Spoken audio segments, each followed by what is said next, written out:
नमस्कार, social science tutorials पर आपका स्वागत है। यदि आप चैनल पर नए हैं तो चैनल को सब्सक्राइब कर लें।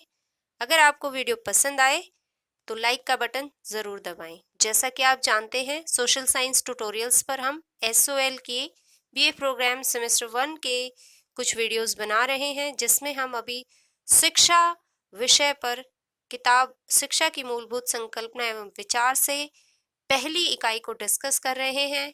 इससे पहले हमने पहली इकाई का पार्ट 1 डिस्कस किया है और पार्ट 2 से भी हमने शिक्षण एवं प्रशिक्षण के मुद्दे पर बात की है। आज हम पार्ट 2 से अधिगम, मतारोपण, स्कूलिंग और शिक्षा पर बात करेंगे। अधिगम, जिसे इंग्लिश में लर्निंग कहा जाता है, इसका अर्थ होता है सीखना।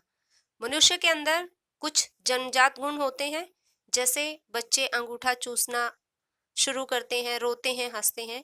हालांकि ये व्यवहार मनुष्य द्वारा सीखे नहीं गए होते, बल्कि ये वातावरण के प्रति प्रतिक्रियाएं होती हैं। तो ऐसी प्रतिक्रियाओं को हम अधिगम या लर्निंग का हिस्सा नहीं मानते हैं, बल्कि लर्निंग से तात्पर्य, अधिगम से तात्पर्य भली भांति जानकर, समझकर, विचार विमर्श करने योग्य होना या सीखी गई बातों को जीवन में व्यवहारिक रूप से ढाल लेने को ही अधिगम कहा जाता है। और अधिगम के द्वारा सीखे गए चीजों के अनुसार आपके व्यवहार में जो परिवर्तन आता है, उसे अधिगम या लर्निंग कहा जाता है। इस प्रकार अधिगम का अर्थ हुआ सीखा हुआ व्यवहार। यह परिपक्वता यानी मैचुरेशन, प्रतिवर्ती क्रियाओं, रिफ्लेक्टिव एक्टिविटीज, रटने, मेमोराइज करने और सामान्य जानकारी से भिन्न है। परिपक्वता का अर्थ होता है यानी मेच्योरिटी का अर्थ होता है शारीरिक, मानसिक आदि दृष्टि से प्राणियों में आने वाला स्वाभाविक परिवर्तन। यह सीखे गए व्यवहार से भिन्न होता है। क्यों? क्योंकि यह स्वाभाविक होता है और हर एक व्यक्ति के अंदर यह परिवर्तन समय के साथ आता है। समय के साथ साथ मनुष्य में जो भी स्वाभाविक वृद्धि या विकास होता है वो परिपक्वता कहलाता है।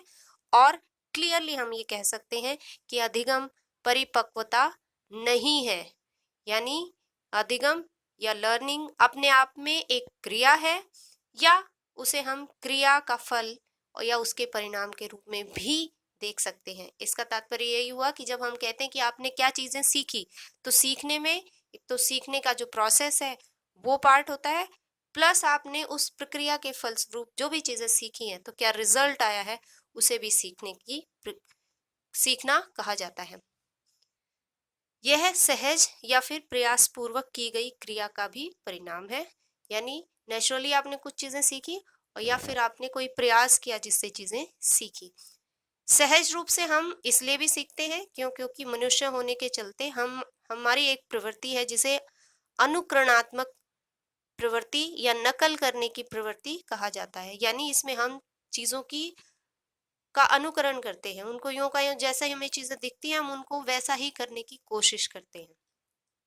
जबकि जो प्रयास पूर्वक जो करने वाली क्रियाएं हैं, वो क्रियाएं हम इसलिए करते हैं क्योंकि मनुष्य होने के नाते हमारे अंदर चीजों को जानने की इच्छा स्वाभाविक तौर पर पाई जाती है। मनुष्य जहाँ अपने आप में चिंतनशील, अपनी रुचियों, अपनी योग्यताओं, क्षमताओं को समेटे हुए एक विशिष्ट व्यक्तित्व वाला प्राणी होता है, वहीं वह समाज में रहने वाला भी व्यक्ति होता है। तो इस प्रकार स्वयं उसे समाज के बारे में जानना होता है, जिसे वो जानने की इच्छा के चलते सीखता है। साथ ही साथ समाज उसे अपने अनुकूल ढालना चाहता है। इस के लिए समाज जो है सामाजिकरण की जो प्रक्रिया है वो अपनाता है। अतः समाज अपने समूह के सदस्यों को चेष्टा पूर्वक सिखाने की कोशिशें करता रहता है। जो भी अभी हमने ऊपर बात कही है, इस संदर्भ में हम कह सकते हैं कि सीखने की प्रक्रिया के कुछ प्रमुख रूप हैं। सीखने, सिखाने, सीखी गई जाने वाली बातें, सीखने या सिखाई जाने की विधि, अधिगम पर इन सब चीजों का संयुक्त रूप से यानी इकट्ठे ये सारी चीजें प्रभाव डालती हैं।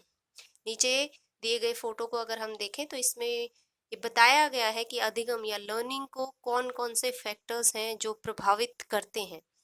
शिक्षक, कैसे पढ़ाता है, उसकी क्या जानकारी है, शिक्षार्थी वो खुद पढ़ना चाहता है, कुछ चीजें जानना चाहता है, क्या वो मोटिवेटेड है, क्या वो तैयार है, शिक्षण विधि किस प्रकार की है, ऐसी विधि है जिस विधि को जो इंटरेस्टिंग विधि है, बोरिंग विधि है, तो ये भी कहीं ना कहीं सीखने की प्रक्रिया को प्रभावित करेंगी। तथा शिक्षण सामग्री किस तरह की है, जो सिखाया जा रहा है उसको जिस चीज की सहायता से सिखाया जा रहा है वो इंटरेस्टिंग है, इंगेजिंग है या नहीं है, ये सारी चीजें अधिगम को या लर्निंग को प्रभावित करती हैं। आगे हमें यह बात भी अच्छी तरह से समझ लेनी चाहिए कि अधिगम का स्वरूप इस बात पर भी निर्भर करता है कि अधिगम के विषय सामग्री क्या है, यानी क्या सीखा जाए, क्या कंटेंट है जो हमें सीखना है, वो भी इस बात को प्रभावित करता है कि हम क्या सीखेंगे, कैसे सीखेंगे। सामान्यतः सीखने की प्रक्रिया के दो रूप पाए जाते हैं। पहला रूप तर्क या चिंतन परक, परक है ये, ख नहीं क है, परक अधिगम। और नंबर 2 गतिविधि या अनुभव परक अधिगम, यानी एक ऐसा अधिगम जिसमें तर्क या चिंतन शामिल होता है, और दूसरी तरह से ऐसा ऐसा अधिगम या ऐसा लर्निंग जिसके अंदर गतिविधि या आपके जो अनुभव है वो महत्वपूर्ण होते हैं। जो चलिए देखते हैं आगे ये दोनों क्या किस तरह से एक दूसरे से डिफरेंट है। जो पहला हमने बताया है वो कहीं ना कहीं दार्शनिक जो मॉडल्स हैं, फिलॉसफी के जो मॉडल्स हैं उनसे प्रभावित हैं, जो तर्क की बात करता है। जबकि जो दूसरा जो गतिविधि की बात करता है, अनुभव की बात करता है, वह प्रतिमान मनोवैज्ञानिक प्रतिमान है, यानी साइकोलॉजी से आया हुआ मॉडल है जो सीखने के बारे में हमें कुछ चीजें समझाता है। इस प्रकार दार्शनिक मॉडल जो है वो तर्क परक अधिगम के प्रतिमान के अंतर्गत मस्तिष्क के द्वारा सोचने, विचारने, संवाद करने, सूझबूझ को महत्व दिया जाता है। यानी जो पहला मॉडल जो फिलोसॉफिकल मॉडल है वो मॉडल आपके दिमाग में थिंकिंग प्रोसेस, डायलॉग प्रोसेस और ओपिनियन बिल्ड करने वाला जो प्रोसेस है उसके द्वारा सीखने को वर्णित करता है।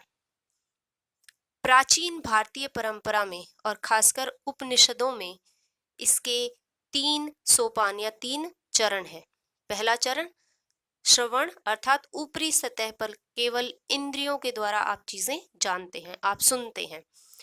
नंबर 2 मनन, यानी आपने जो चीजें सुनी हैं उन पर आप विचार करते हैं। नंबर 3 गहन चिंतन द्वारा विश्लेषण, तो जब ये आपने जो ये विचार कर रहे हैं, ये विचार का जो स्तर है वो और ज्यादा गहन चिंतन वाला हो जाएगा और जिससे आप अपना दृष्टिकोण बनाएंगे। इस प्रकार इस दृष्टि से तर्क के दो रूप हो सकते हैं कि तर्क स्वयं के द्वारा आप तर्क करते हैं, आप स्वयं सोचते विचारते हैं, या फिर अन्य द्वारा, जो कोई भी अन्य व्यक्ति हो सकता है, आपका साथी हो सकता है, शिक्षक हो सकता है, उनके साथ विचार विश्लेषण करना, संवाद की स्थिति बनाना, उनके साथ डायलॉग करना, सोच विचार करना, विवेकपूर्ण तर्क करना, या उनका जो पूर्व ज्ञान है उसके अनुसार काम करना। तो तर्क दो तरह के हुए। इस दृष्टि से तर्क परक अधिगम के 3 प्रमुख सोपान हैं। विचार, विचारों के अनुसार युक्ति तर्क या उसके उदाहरण, और सामान्यीकरण। इस प्रक्रिया को निगमन प्रणाली के रूप में भी माना गया है, यानी इसे निगमन प्रणाली कहा जाता है। उपनिषद की अधिगम प्रक्रिया इसी तर्क परक अधिगम के प्रमाण या उदाहरण है। यानी जो भी उपनिषद जिस तरह की लर्निंग की बात करते हैं उनमें ये तर्क परक अधिगम ही मिलता है हमें। और तर्क परक अधिगम की प्रमुख पूर्व मान्यता ये होती है कि व्यक्ति एक विचारशील जिज्ञासु प्राणी है, यानी वो लगातार चिंतन मनन करने की जो प्रोसेस है उस प्रोसेस में इन्वॉल्व रहता है।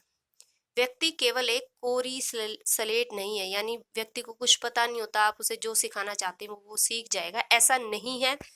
तर्क परक अधिगम ऐसा नहीं मानता है। जबकि जो दूसरी थ्योरी है जो अनुभव परक अधिगम की बात करता है, जो हमें मनोवैज्ञानिक दृष्टिकोण से प्राप्त हुआ है, उसमें सीखने की प्रक्रिया में मस्तिष्क की अपेक्षा आंख, नाक, कान, जिह्वा, हस्त यानी आपकी जो इंद्रियां हैं, ज्ञानेंद्रियां, कर्मेंद्रियां, इनको अधिक महत्व दिया गया है कि व्यक्ति अपने अनुभव से अपने व्यवहारिक जीवन में व्यवहार करते हुए सीखता है, जिससे उसके व्यवहार में भी अंतर आता है। यानी वो जो चीजें करता है, आसपास देखता है, उन चीजों के अनुसार वो नई चीजें सीखता है। इसके अनुसार व्यक्ति का मस्तिष्क कोरी स्लेट के समान है और जो कुछ भी वह अपने अनुभवों से पाता है वही उसकी सीख है और वही सीखने की प्रक्रिया। इस प्रकार इसका मूल उद्देश्य है क्षण प्रतिक्षण की आवश्यकताओं, अनुभवों से, व्यवहार से परिवर्तन के लिए सीखना ही अधिगम है।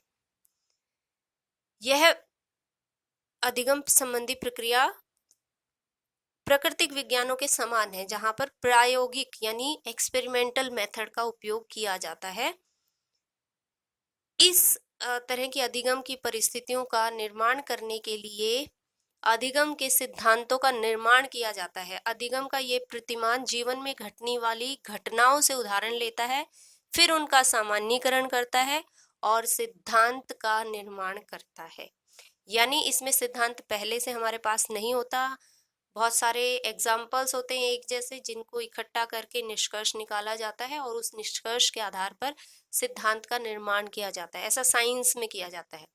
तो साइंस का जो ज्यादातर मेथड है वो मेथड इसी तरह की बात करता है।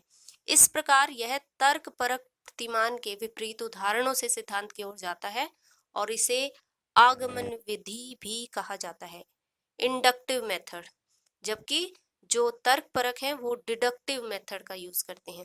यह भी कहा जा सकता है कि इसके अंतर्गत स्थूल उदाहरणों से सूक्ष्म सिद्धांतों की ओर जाया जाता है। दोनों को जल्दी से देख लेते हैं। दोनों में मोटे तौर पर क्या अंतर बताया गया है कि तर्क जो है वो दार्शनिक दृष्टिकोण है, जबकि अनुभव संबंधी मनोवैज्ञानिक दृष्टिकोण है। दार्शनिक जो अधिगम है उसमें सीखने की प्रक्रिया में मानसिक उद्यमों पर यानी आपके जो मेंटल प्रोसेसेस हैं उन पे ज्यादा ध्यान दिया जाता है, जबकि गतिविधि के अंतर्गत आपकी ज्ञानेंद्रियों और कर्मेंद्रियों पर ज्यादा महत्व होता है। तर्कपूर्ण अधिगम में मनुष्य को कोरी स्लेट नहीं माना गया, बल्कि उसे एक विवेकशील और जिज्ञासु प्राणी माना गया है। जबकि गतिविधि आधारित या अनुभव परक अधिगम मनुष्य को एक कोरी स्लेट मानता है, जिसमें वो मानते हैं कि मनुष्य अपने अनुभवों से सीखता है। तर्क चिंतन परक अधिगम जो है वो निगमन विधि का प्रयोग करता है और इसमें सिद्धांतों से सूक्ष्म उदाहरणों को समझाया जाता है, जबकि इसके विपरीत गतिविधि या अनुभव परक जो अधिगम है वह अधिगम आगमन विधि का प्रयोग करता है और उसमें पहले उदाहरणों के माध्यम से सिद्धांतों की ओर जाया जाता है। कई बार मतारोपण या इंडोक्ट्रिनेशन को एजुकेशन के बराबर ही समझ लिया जाता है, लेकिन इन दोनों ही संकल्पनाओं में काफी अंतर है। आज हम ये डिस्कस करेंगे कि क्या अंतर है। शिक्षा का उद्देश्य आलोचनात्मक इंडिविजुअल तैयार करना है, जबकि मतारोपण एक ऐसी प्रक्रिया है जो मनुष्य की सोच, समझ और निर्णय लेने की क्षमता को प्रभावित करती है।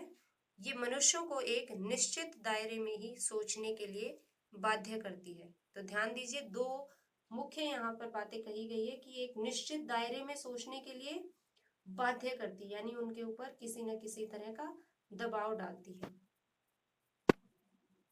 आज के दौर में हम देखें तो ये एक वास्तविकता बन गई है। दुनिया के विभिन्न देशों में बंद दिमाग, संकीर्ण मस्तिष्क, सिद्धांतवादियों और कट्टरपंथियों की कमी नहीं है।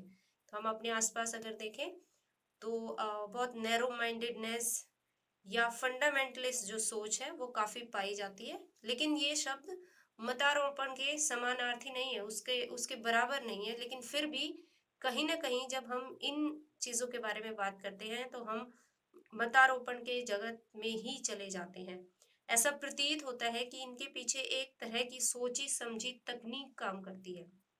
आज हम ऐसे अनेक असामाजिक तत्वों जैसे आतंकवादियों, चरमपंथियों, माओवादियों, नक्सलियों के बारे में सुनते हैं, पढ़ते हैं, जिनका दृढ़ विश्वास ये होता है कि उनका पक्ष ही उचित पक्ष है, या जिस तरह का सत्य वो जानते हैं, केवल उस सत्य तक उन्हीं की पहुंच है और वही सत्य है। उसके अलावा किसी और दृष्टिकोण से किसी भी मुद्दे को नहीं देखा जा सकता। साथ ही साथ ऐसे भी लोग हैं जो धार्मिक मान्यताओं को, अपनी जो धार्मिक मान्यताएं हैं उनको विवेचनात्मक दृष्टि से विश्लेषित नहीं करते हैं और अपनी धार्मिक मान्यताओं को ही सर्वश्रेष्ठ समझते हैं। साथ ही कुछ लोग ऐसे हैं जो केवल और केवल अपने देश को अहमियत देते हैं, उसी की नीतियों को सही या गलत का भेद कर पाने की स्थिति में नहीं होते हैं। कई लोग किसी पंथ या विचारधारा के नाम पर भी अन्य जो साथी इंसान है उन पे भयंकर अत्याचार करने की हद तक भी चले जाते हैं। इन सब एग्जाम्पल्स को देख के हम ये कह सकते हैं कि किसी न किसी हद तक मतारोपण एक वास्तविकता है। ये एक ऐसी असलियत है जो केवल और केवल आतंकवादी इकाइयों तक सीमित नहीं है, बल्कि ये बुद्धिजीवियों, राजनीतिज्ञों, धर्म प्रचारकों यानी इंटेलेक्चुअल्स, पॉलिटिशियंस या रिलीजन से रिलेटेड जो प्रीचर्स हैं उन सब के अंदर पाई जा सकती है या पाई जाती है। अतः ये जरूरी है कि शिक्षा के गलियारों में भी मतारोपण की अवधारणा पर विचार किया जाए, क्योंकि आंशिक आंशिक रूप से अगर हम देखें तो कहीं ना कहीं शिक्षा विचारों को इनकलकेट करने वाले प्रोसेस में तो इन्वॉल्व है ही, लेकिन मतारोपण में विवेक के मूल्य को नकारा जाता है जो शिक्षा ग्रहण करने का मूलभूत उद्देश्य है।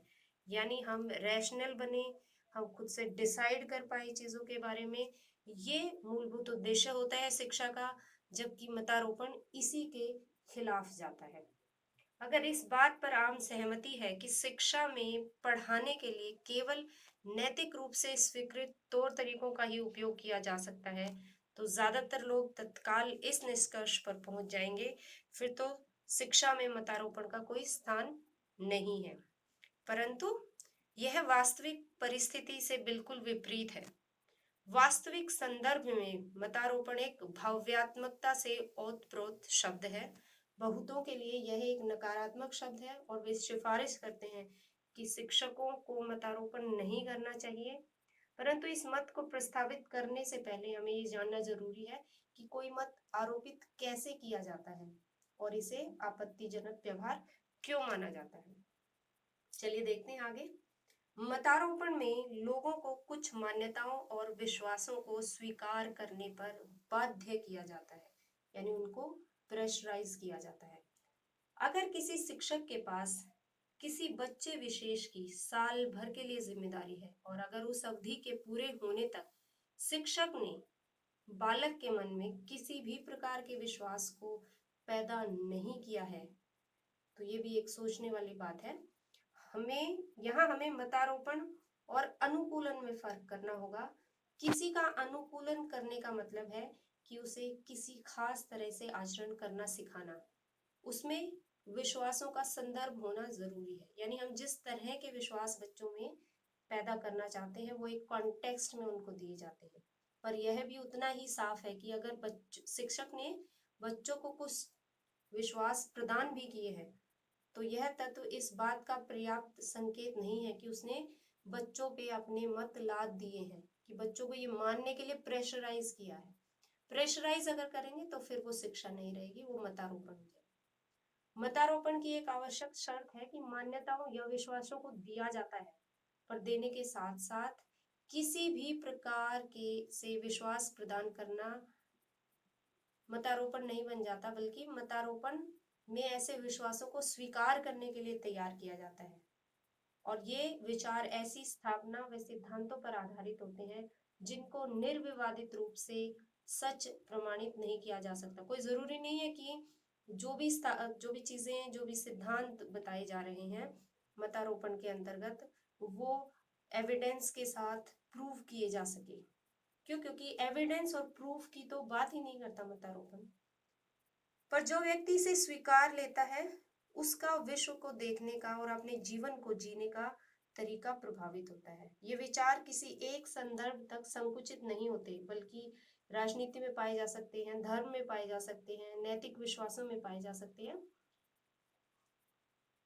अन्य शब्दों में कहें तो किसी भी विचारधारा के सभी तर्क वाक्य सर्वमान्य और मानक नहीं हो सकते।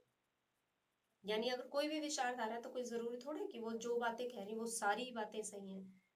लेकिन अगर मनुष्य अपने सिद्धांत को ही सर्वोपरि मानने लगे और उसके किसी भी पक्ष के खंडन को स्वीकार ना करे तो इस परिस्थिति में मतारोपण की परिभाषाएं या मतारोपण की संभावनाएं बढ़ जाती है। अर्थात यह बिल्कुल अंधी और अटल कटिबद्धता में विश्वास रखने वाला प्रोसेस बन जाता है। मतारोपण में कुछ ऐसा ही है जो तर्क और विवेक के परे है, उसके किसी दूसरे तरफ है, मतलब उसमें तर्क और विवेक के लिए कोई स्थान नहीं है, और इसीलिए हम कह सकते हैं कि मतारोपण जो है वो शिक्षा के विपरीत है। तो चलिए मोटे तौर पर देख लेते हैं शिक्षा और मतारोपण में क्या डिफरेंस अभी हमने ऊपर पढ़ा है। शिक्षा का उद्देश्य विवेकशील मनुष्यों का निर्माण करना होता है, जबकि मतारोपण में विवेकशीलता को तो साइड में रख दिया जाता है और विचारों को बगैर तर्क के स्वीकार करना सिखाया जाता है। शिक्षा विचारों के निर्माण पर बल देती है, जबकि मतारोपण विचारों को थोपने पर बल देते हैं, और ये थोपना जो है कहीं न कहीं प्रेशराइज करके थोपना भी हो सकता है। शिक्षा मनुष्य की सोचने और तर्क करने की शक्ति को बढ़ाने में सहायता करती है, लेकिन मतारोपण का तो जो उद्देश्य होता है वो तर्क और सोचने की शक्ति को क्षीण करना ही होता है। तभी आप किसी एक चीज के अंदर विश्वास जगा पाएंगे। शिक्षा, इसमें शिक्षक और शिक्षार्थी के बीच आपसी संवाद होता है, डायलॉग होता है, आलोचनात्मक चिंतन होता है, क्रिटिकल किसी भी चीज को क्रिटिकली एनालाइज करने की पॉसिबिलिटी होती है, जबकि मतारोपण में ऐसी कोई पॉसिबिलिटी या इस तरह का कोई स्थान नहीं होता है। स्कूलिंग और शिक्षा के बारे में पढ़ते हैं। स्कूलिंग और शिक्षा दोनों एक तरह से समानार्थी से शब्द दिखाई देते हैं, लेकिन दोनों में थोड़ा सा डिफरेंस है, और ये डिफरेंस कहीं ना कहीं उस तरह का रिपीटेड डिफरेंस है जैसा हमने चैप्टर 1 में शिक्षा के व्यापक अर्थ और शिक्षा के संकीर्ण अर्थ में देखा था। चलिए देखते हैं। व्यक्ति जन्म से अंत तक कुछ ना कुछ सीखता रहता है, हर क्षण नए तरह के अनुभव प्राप्त करता है, और इनसे जो भी चीजें वो सीखता है उसका दिन प्रतिदिन का व्यवहार उससे प्रभावित होता है। यह सीखना और सिखाना समाज के विभिन्न संदर्भों में होता है। इस प्रकार का सीखना सिखाना शिक्षा का एक व्यापक और विस्तृत स्वरूप है। जब बच्चा औपचारिक कक्षाओं में निश्चित समय में निश्चित पाठ्यक्रम को पढ़ के अनेक परीक्षाओं को उत्तीर्ण करके सीखता है तो हम उसे औपचारिक शिक्षा कहते हैं, और ये संकुचित या सीमित अर्थ में शिक्षा को परिभाषित करना है। इसे ही अन्य शब्दों में स्कूलिंग कहा जाता है। इन दोनों में अतिरिक्त अन्य प्रकार के संसाधनों के विकास के साथ साथ शिक्षा की पद्धतियों में परिवर्तन आया है। जब बच्चे औपचारिक कक्षा में नहीं जाते, जैसे पत्राचार पाठ्यक्रम जैसे आप जो कर रहे हैं, ये ओपन लर्निंग से आप पढ़ रहे हैं। रेडियो से कुछ लोग रेडियो प्रोग्राम्स आते हैं जो कि अडल्ट एजुकेशन से संबंधित होते हैं। कुछ लोग ऑनलाइन जो बहुत सारे कोर्सेज हैं वो भी करते हैं, लेकिन उसके द्वारा वो औपचारिक पाठ्यक्रमों की ही शिक्षा ले रहे हैं। तो चाहे बेशक से इसमें औपचारिक तरीके से संस्थान में जाके एजुकेशन नहीं ली जाती है, लेकिन फिर भी ये स्कूलिंग ही कहलाएगी, क्योंकि इसमें जो विशेष संदर्भ हैं या विशेष परिस्थितियां हैं वो औपचारिक हैं, और विशेष लक्ष्य की प्राप्ति के लिए ज्ञान अर्जित करने के लिए ही ये सारा जो ताना बाना है इस तरह की एजुकेशन का वो गढ़ा जाता है। अगर यहाँ पर हम स्कूलिंग या विद्यालय शिक्षा की बात करें तो ये वो शिक्षा है जो संस्थाओं में प्राप्त की जाती है, औपचारिक होती है, निश्चित इसका समय होता है, निश्चित पाठ्यक्रम होता है, निश्चित सामग्री होती है, और एक निश्चित उद्देश्य होता है। अगर हम शिक्षा और स्कूलिंग के अंतः संबंध को और गहनता से समझने की कोशिश करें तो हम देख सकते हैं कि शिक्षा का मुख्य उद्देश्य विद्यार्थी या शिक्षार्थी का चहुमुखी विकास करना है, जिससे उसमें अच्छे गुणों का विकास हो और वो एक उद्देश्यपरक जीवन बिताने की तैयारी कर सके। शिक्षा के ये जो उद्देश्य हैं इनकी पूर्ति के लिए विद्यालय एक महत्वपूर्ण भूमिका निभाता है, लेकिन हम ये नहीं कह सकते कि केवल और केवल विद्यालयी शिक्षा या स्कूलिंग के द्वारा शिक्षा के ये सारे लक्ष्य पूरे हो सकते हैं। इस प्रकार बौद्धिक विकास में जहाँ विद्यालय बहुत अधिक सहायक होते हैं, वहीं शारीरिक और अच्छी आदतों के विकास के लिए जो जिम्मेदारी है वो घर या घर के जो आसपास के जो एजेंट्स हैं उन पर ये जिम्मेदारी आती है। इस प्रकार हम समझ सकते हैं कि स्कूलिंग शिक्षा प्राप्त करने का एक साधन है, लेकिन ये केवल एक मात्र साधन नहीं है। यहाँ ये भी समझना आवश्यक है कि शिक्षा केवल विद्यालयी संदर्भों तक सीमित नहीं होती है। शिक्षा का आयाम बहुत विस्तृत होता है। ये औपचारिक बंधनों से मुक्त होती है और शिक्षा व्यापक अर्थों में बड़े ही स्वाभाविक ढंग से सहज रूप से पाई जा सकती है। इसीलिए हम कहते हैं कि जन्म से लेके जीवन के अंत तक होने वाले सारे ही अनुभव हमारी पाठ्य सामग्री होते हैं। हम उनसे कुछ ना कुछ चीजें सीख रहे होते हैं। रेडियो, टीवी, नाटक, उत्सव, पुस्तकालय, शिक्षा के माध्यम से जाने अनजाने से देखकर, सुनकर हम बहुत तरह का ज्ञान लेते हैं और ये ज्ञान लेने की जो प्रक्रिया है ये लगातार चलती रहती है और इसका बहुत ही विस्तृत क्षेत्र है। तो इस प्रकार से जो भी हम शिक्षा ले रहे हैं वो शिक्षा औपचारिक शिक्षा नहीं है, वो अनौपचारिक शिक्षा है। वो जीवन पर्यंत चलने वाली प्रक्रिया है जो शिक्षा है। इसके बिना औपचारिक शिक्षा या हम कह सकते हैं कि स्कूलिंग अधूरी है।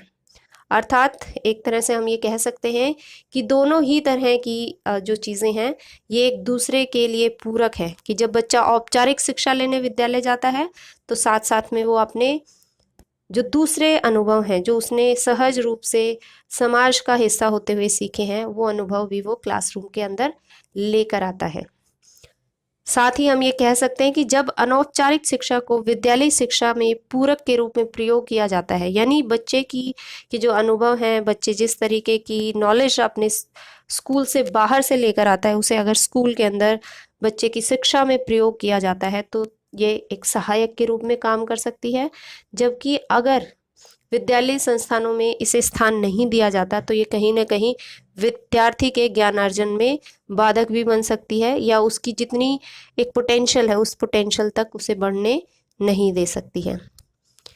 कई बार आप सुनते हैं कि शिक्षा बाल केंद्रित होनी चाहिए, बाल केंद्रित, चाइल्ड सेंटर्ड होनी चाहिए। तो अगर हमें शिक्षा को बाल केंद्रित करना है तो इसका आशय ये होता है कि बच्चे की जो भी अनौपचारिक शिक्षा, जो आदतें, जिस तरह का ज्ञान वो या अनुभव वो स्कूल के बाहर से लाता है, उसे कक्षा के अंदर उन अनुभवों और आदतों को स्थान मिलना चाहिए। दूसरी तरफ अगर देखें तो सिर्फ ऐसा नहीं है कि अनौपचारिक शिक्षा ही औपचारिक शिक्षा या स्कूलिंग को प्रभावित करती है, बल्कि औपचारिक शिक्षा भी अनौपचारिक शिक्षा के विभिन्न संदर्भों को परिभाषित करने में एक महत्वपूर्ण भूमिका निभाती है। स्कूल से जो भी शिक्षा मनुष्य लेता है उससे वो अपने जीवन के लक्ष्यों की तरफ बढ़ता है, उसमें आलोचनात्मक चिंतन को बढ़ावा मिलता है, वो अपने जो भी समाज के बहुत सारे जो अनुभव हैं उनको आलोचनात्मक दृष्टि से देखता है और समाज के अंदर सुधार लाने, समाज में एक पॉजिटिव भूमिका निभाने की तरफ वो स्कूली शिक्षा से ही तैयार होता है। मोटे तौर पर देखें तो शिक्षा और स्कूलिंग में जो अंतर है कि शिक्षा का स्वरूप ये स्वयं नहीं है, शिक्षा का स्वरूप वृहद होता है जबकि स्कूलिंग संकुचित स्वरूप में होती है।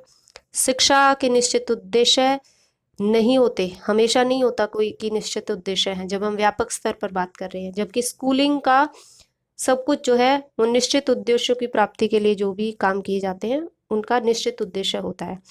शिक्षा जीवन पर्यंत चलने वाली अनुभवों से प्राप्त होती है जबकि स्कूलिंग औपचारिक शिक्षा है और ये जो लार्जर जो व्यापक शिक्षा है उसका कुछ एक हिस्सा है।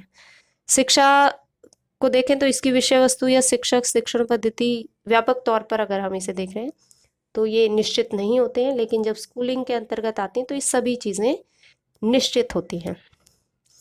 शिक्षा को व्यक्ति किसी न किसी रूप में या किसी भी साधन से प्राप्त कर सकता है, जबकि औपचारिक शिक्षा लेने के लिए या स्कूलिंग के लिए मनुष्य को औपचारिक शिक्षा संस्थानों में जाके दाखिला लेना पड़ता है। इस प्रकार शिक्षा और स्कूलिंग दोनों डिफरेंट है। अगर आपको वीडियो पसंद आया हो तो वीडियो को लाइक कर दीजिए, चैनल को सब्सक्राइब कर दीजिए। Thank you very much for listening.